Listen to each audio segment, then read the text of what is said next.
বলো না যুবক, কতদিন হয় বলতেও পারো না ফজরের ওয়াক্ত কখন,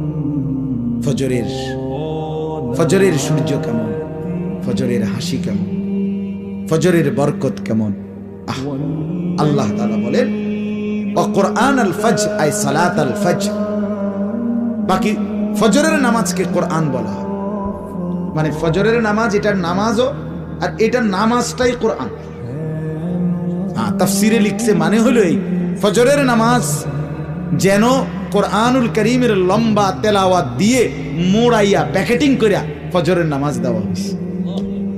ফজরের নামাজ যেন কোরআন মোড়ানো, কোরআন দ্বারা প্যাকেটিং করা। এই জন্য ফজরের নামাজের তেলাওয়াত কোরআন শরীফ লম্বা হয়, লম্বা হয় না? হ্যাঁ, লম্বা তেলাওয়াত। স্বাভাবিক যেই কোনো ইমাম 4 ওয়াক্ত নামাজের চাইতে ফজরের ওয়াক্তে